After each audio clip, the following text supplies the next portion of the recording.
Hi, I have got the amazing Shelley Stockwell-Nicholas with me, and I was really, I don't even have the right words, but I just felt so privileged to be in one of your classes today. Nova. So, Shelley, I've got a couple of questions for you. Okay. What was it like for you starting out as a female hypnotist back in the day? Was it like, Back in the day. were there barriers to females? Oh, were there barriers? I remember standing up in front of a group of men, like about 150 men, talking about hypnosis, and this was in 1972. Wow. And the man who introduced me said, or somebody in the audience said, "Isn't it weird to choose a career like that? Don't you feel like you're swimming upstream?" And I said, "Well, yeah, but you know what happens when you get to the top?" He says, "Yeah, but then you die." And I said, "But what a way to go." You know, in other words, I'm a woman in hypnosis swimming upstream. And, you know, I was a flight attendant at the time for TWA, and pilots would say, "You're the hypnotist?" Like, they thought that was really weird. But then they'd want hypnosis, okay? Pretty soon I was hypnotizing all the pilots, all the flight attendants to deal with stress and jet lag. And so people came around. And I didn't think it was weird because it got results. Yeah. So it was amazing. And to this day, I think some people still don't understand what hypnosis is. They're confused. And that's our job, isn't it? Yeah. So Ormond McGill, a darling, wonderful man, very brilliant. He started out as a stage hypnotist. No, he started out as a magician. He was a very famous magician, and then became a stage hypnotism kind of guru because he was one of the first that did it in the olden days. Yeah.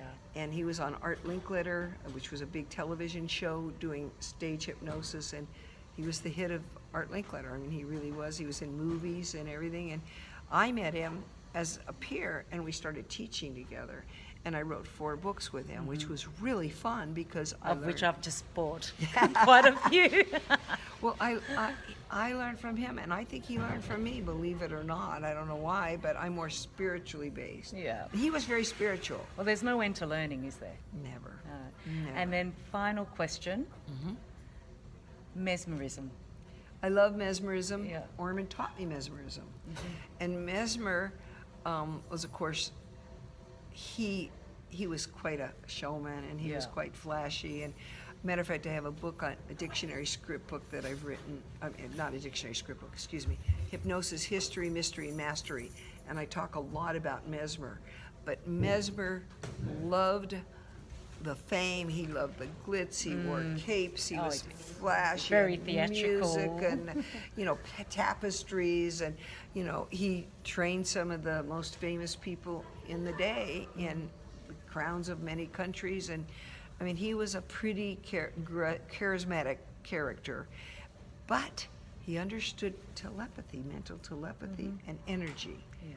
And he might have been a little handsy also. We don't know that for sure, but I suspect he was a little bit inappropriate with the ladies. I think that's what the movies and some of the history books say. I know, but he didn't die a poverty-stricken man like the books say. He was a very wealthy man. He married well. Yes, and well, even after that divorce, he left her. She had breast cancer. He dumped her, and he moved to Europe. And when he was in France, he was very wealthy. And then he had a fight with the king. What was it? Fernando. I can't remember the king. Fernando, I want to say. Anyway, the king of at the time told him, you know, "Hey, I can't meet your demands, but I want you to teach me what you know." And he goes, "Well, buy me a castle as good as yours," you know. And the guy said, "You know, bug off."